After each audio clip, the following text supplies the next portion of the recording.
Every once in a while, an anime will come along and completely redefine its genre, whether it be from doing it the best out of all of them, or from subverting your expectations of what you typically expect to see from it. Which is exactly what this anime's done with gay sex. If Madoka Magica brought with it a wave of super grimdark magical girl shows for the next decade, doing away with the typical frilly magical skirts and power of friendship, then dear Lord Christ in heaven, do I hope Gushing Over Magical Girls is bringing more Prismaelia. It's an anime that's lewd and crude, but it also tells a compelling story about growing up and awakening to your hushed desires, which just happens to be S&M for this show. There's a lot of thought put into the series, however, as what seems like a softcore smut film on the surface, stop, you're gonna get me in trouble, gives way to more than you'd expect, with even the main character's name of Bazir having a well thought out meaning to it, referring to both fucking and kissing because our Bugsy main character really understands foreplay. The plot itself is rather simple and can be summed up in about 15 seconds, where Not Kyubey recruits Utena, no not that one, I think, our main character, to be the foil to the main trio of magical girls she idolizes, but rather than thwart them with dastardly plans of, I don't know, anything PG, she instead molests them and introduces a different fetish to the audience every episode, and I think I know my favorite. It's here that you probably realize that gushing in the title, like busy, also has a double meaning of fanaticism and load blowing, because that's exactly what she's doing every time. And now you're beginning to understand just how brilliant the author truly is, as they intrinsically understand the art of the shitpost while tastefully inserting fan service into their work, which the anime throws out the window to show you titty.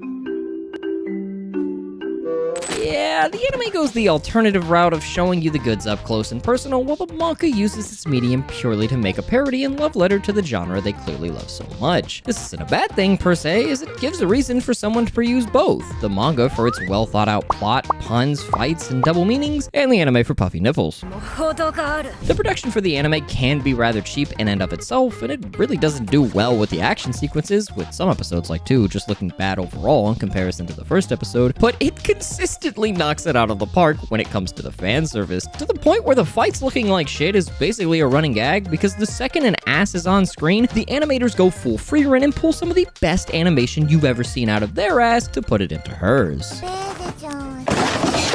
In a way, the shameless fan service kind of misses the point of the original work by focusing so much on the titillation and less on the parodic comedy, but that's exactly why the manga still exists, so you can have that with no gooning, while I can have this and etched in perpetuity. Don't Google what that means. That's not to say the anime doesn't put in its fair share of work though, as the OST slaps ass and the voice performances are superb, in addition to the amount of care and detail they put into the character designs, which is best showcased in the individuality of the nipples. Whether they be puffy and pink or inverted and red, it really drives home that the staff takes what they do seriously. Wait, how old are they again? Once you're able to put aside whether or not the shameless fan service gets you going or not, nah, I'd goon. You can really start to appreciate how much detail exists within the series, primarily from the material adapted from the manga, with Bugsy Utena herself being the best example, as, when she's not crawling on the ground like the bug she resembles, her action and dialogue gives way to how intricate her character is, such as the way she tries to disassociate her S&M side from her real life and can't bring herself to openly do something like make out with another girl, yet at the same time can have both facets of her personality come together to give blue shit when she gives into the goon and begs for mistress to spank her.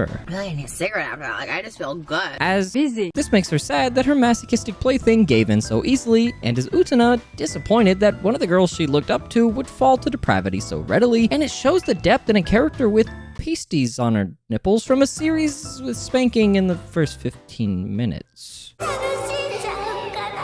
So in other words, you wouldn't expect it. And all the other characters benefit in similar ways, most of the time by also subverting your expectations, like Best Girl pretending to be ultra wholesome, but is actually a complete sadist in reality. Step on me.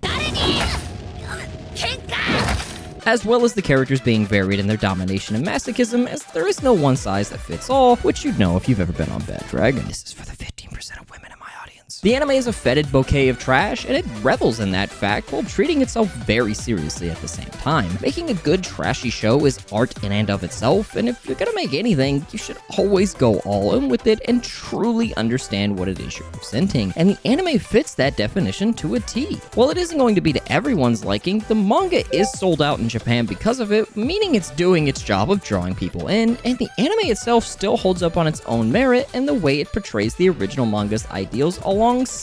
animating the nicest ass movements you've ever seen. On a middle school